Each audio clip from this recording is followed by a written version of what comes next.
So to start this video off, I want you to imagine yourself in a world. There's a lot to explore in this universe, vast landscapes of various stature, purpose, and vibe. And all of a sudden, some guy in the sky is screaming at the top of his lungs various random phrases in a deep sexy man aggro voice, and a Sandman who looks like the physical embodiment of a hangover tries to sell you shit. And now there's things that definitely aren't humans fighting in front of you, and there's demons, fire, ice, dragons, daggers, spirits, and a giant demon-looking thing with horns that everyone has to destroy before the world is completely corrupted. And there's also robot capitalism stacked on top of magical mystical nonsense. This, my friends, is Killer Instinct. And it's fucking awesome. Killer Instinct is a fighting game that I hold very near and dear to my heart. I love this dumb little game so much because it had such an impact on the FGC, but never truly got its flowers later down the line. So today, I figured we could take a little trip down memory lane to an 8-year-old Zak Not Kyle discovering what an ultra combo is, while 18-year-old Zak Not Kyle tells you all about the nuances, impact, and relevance of a game franchise that may possibly see the light of day once more. Before we start, hi, I'm Zak Not Kyle, or Zak for short, and I talk about video games as they pertain to creative writing and popular culture. I'm currently studying for my BFA and MFA in creative writing, and I'd love if you stuck around for some funny, goofy content. Subscribe with the silly red button, like this video, and comment your thoughts on the situation below. Go ahead and follow me on Twitter and Instagram. Those links are in the description. I also have a Discord server you guys can join, and I stream on YouTube a couple times a week if you're interested. And now, without any further ado, let's get into it. To start this off, let's talk about the release of the game. So Killer Instinct was first announced back during E3 of 2013, 10 years ago, with it being revealed to have a free-to-play design. It was not the first game that would use this system, seeing as Dead or Alive 5 would use a core fighter free-to-play system, and it certainly wasn't the last, with the upcoming release of Grey and Blue Fantasy vs. Rising using a similar system. However, Killer Instinct would be the game that definitely popularized this system with the FGC. It wasn't used very often, though. Instead, it would be eventually replaced by other game systems like Brawlhalla's way of requiring new characters, where currency was used instead. There's a couple reasons why this system became less popular or would reevaluate. Mortal Kombat 9 used a DLC fighter system, where characters would release over time and you could buy the complete edition with all the DLC later on. Street Fighter V tried and failed to use this system by making the game pay to play and then making 16 of its initial characters free when there's several dozen other ones all locked behind the game's paywall. And don't worry, I'm planning a video on Street Fighter V and just how abysmal it is. But back on topic, this would evolve into the modern DLC system we have today, where seasons of DLC release over time with the majority of the roster included in the game. Literally every major game uses this except for Grey and Blue. Killer Instinct and Dead or Alive systems simply don't work because you got less than their paid competitors would give you. It leads to high player activity with low return to make a proper fan base, hence the fall off of the system. If we got a new game from Killer Instinct, it would probably have like a 20 character base roster and a year 1 DLC and following DLC packs after. I also do have a video planned for Dead or Alive because the way that game fell off was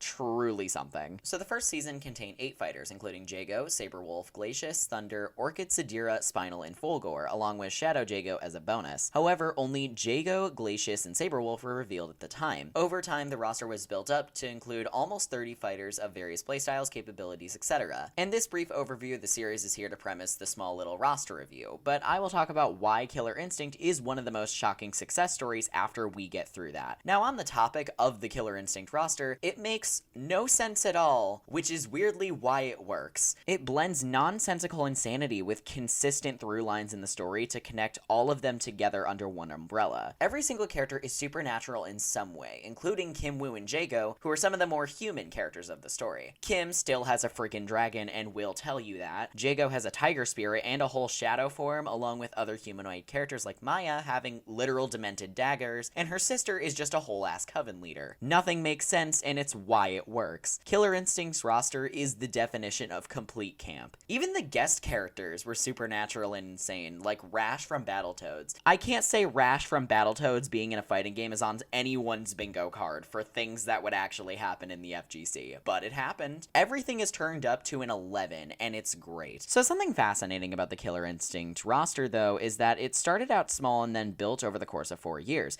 Other games, like the aforementioned Street Fighter V, would attempt to replicate this, but wouldn't quite have the same level of success as Killer Instinct would. Killer Instinct's 9 launch characters were available to buy, and Jago was the only one available for free. After this, a new rotating character would be selected every now and again. Jago is the starter character, and he perfectly encapsulated the intensity and necessities of the Killer Instinct combat system. After the first season, 2.5 more seasons would come out, and we got a roster of 29 characters that had the wildest powers imaginable, all coming together in one game that goes absolutely insane with its vibes. Great, so now let's talk about the combat system in Killer Killer Instinct, arguably its most defining feature. Killer Instinct's combat is the most heavy-hitting I've ever seen in a fighting game. The punches hit like a truck, and the gravity brings characters to the floor at an instant. It's very funny to me because you could literally just think of Reiko's fun little 3-punch move in Mortal Kombat that hits like a truck and you physically feel it sometimes. Yeah, it feels like that, except that's every hit. Also, the slow motion wind-ups of special moves, and the special moves done in combination with the loud-ass man in the sky shouting things with the same enthusiasm as me when a new character is revealed in Mortal Kombat games, blends together for such a powerful experience that I simply have to love it. It's batshit insane and completely inexplainable, aka on brand for this game. So now that we've discussed the combat system a little bit, let's talk about the game environment. This is something that I think not enough games actually get right, and it's something that even Skullgirls, a game I notoriously do not like that much, actually gets perfectly right. In fact, it's one of the things that bugs me the most about other games, especially newer ones like King of Fighters 15 and Multiversus, because they lack such an identity that allows for a player to be excited about the game they're playing. Killer Instinct, it feels like they're compensating for all of the games I just previously mentioned. They go balls to the wall, batshit insane, busting down the walls, Blackpink in your area, magical mystical insanity, with people shouting in the sky, heavy rock music, and every character doing like 50-something combos. And that's like scratching the surface half the time. And that's just the combat screen. Looking at the other screen, there's heavy rock music in the background, technical assets, green smoky select screens, the announcer who's probably on something, and the characters all coming out of the shadows ready to throw down. And there's also just B-roll footage in the background constantly on the select screens that just lets you feel the vibes of the game before you're even in it. Aesthetics are so important in fighting games because of how players feel about the content they consume.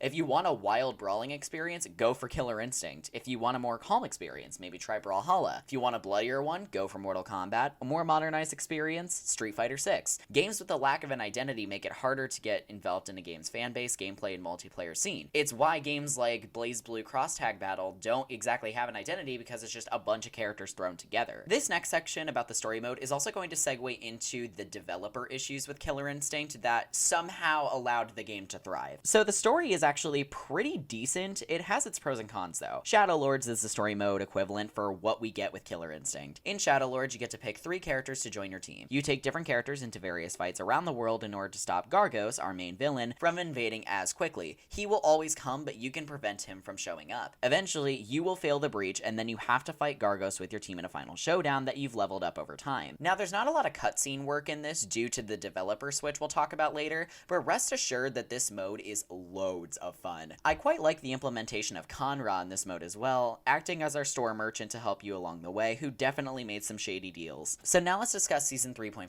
3.5 was the last set of DLC we got for Killer Instinct. It was released in late 2016 and early 2017, before the game finally stopped giving us new characters. But that's not to say Iron Galaxy would stop developing the game. In fact, they would still be rolling out patch notes as late as mid-2023. They aren't done with the game just yet. And before we talk about the developer issues specifically pertaining to Iron Galaxy, let's talk about the small little flaws that this game has. So the minor flaws are that the roster prices weren't great, aside from the bundles, which gave you lots of characters. $5 per character is a lot to ask, especially when your entire roster is paid except for one character. The bundles were good though, although I think the roster being so small in the beginning was a problem. The original Season 1 roster was only 9 characters when including Shadow Jago, but this was fixed within a year. It probably could have used some bulking up to include like 5 to 8 more fighters though, especially when rebooting such an iconic franchise. So now let's talk about the issues with the development. In all honesty, Killer Instinct is a game that probably should have never been able to be successful. And that isn't because it's bad, it's incredible as we've established. It's pulled off something that not many games could pull off, a full switch in developers. Iron Galaxy Studios was given the project after Double Helix, the original devs, were brought on by Amazon of all people, and yet Iron Galaxy ended up making what was considered a better game than Double Helix could, and that's just absolutely insane. The problems with the developer and the immediate turnover and change in direction in the game should have killed it to begin with, but instead, Killer Instinct has one of the longest lasting DLC support time spans of any fighting game. Other long ones I can think of were Street Fighter V, 2 years after Killer Instinct, and Tekken 7 being 4 more years after KI, depending on how you look at it. Interestingly enough, the popularized Season Pass concept was taken from other games like Killer Instinct. But Killer Instinct, being not necessarily franchised, but also not quite an indie, still had a longer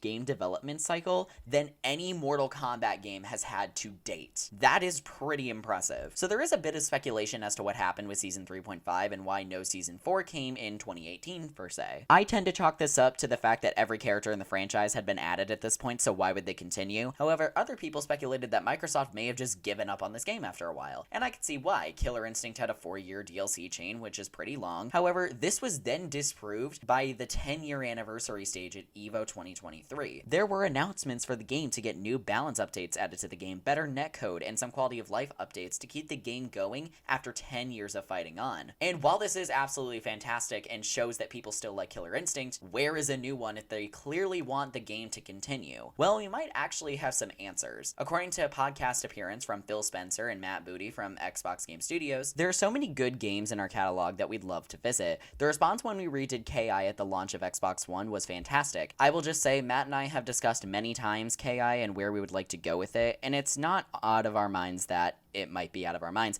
but it's in our hearts and in our minds that we might want to continue doing something with KI. It's about finding the right team and the right opportunity, but it is not due to any kind of lack of desire on our part that we're not doing more with KI because we love the franchise and the community response. They literally just don't know where to go from here. On top of this, IPs like Starfield and Sea of Thieves are seeing a lot of attention from Microsoft right now. On top of this, the umbrella of Xbox Game Studios doesn't have the main developers of the Killer Instinct reboot, Iron Galaxy, under it. They do have Rare though, the original creators of Killer Instinct and the founders of the initial games from the 90s, which is a benefit, and that's how they even got the property in the first place. The problem is that Rare is busy developing Sea of Thieves and Everwild. Yeah, Sea of Thieves and Killer Instinct came from the same developers. That is so wild to me. I think that if Rare wasn't developing Everwild, Microsoft probably would have just gone to them to make the game by now. However, there were also rumors circulating that it wouldn't be Rare or Iron Galaxy to pick up the Killer Instinct franchise. It would be Bandai Namco. Alright, back up. So Bandai has made Tekken, Dragon Ball FighterZ, My Hero One's Justice, and Soul Calibur.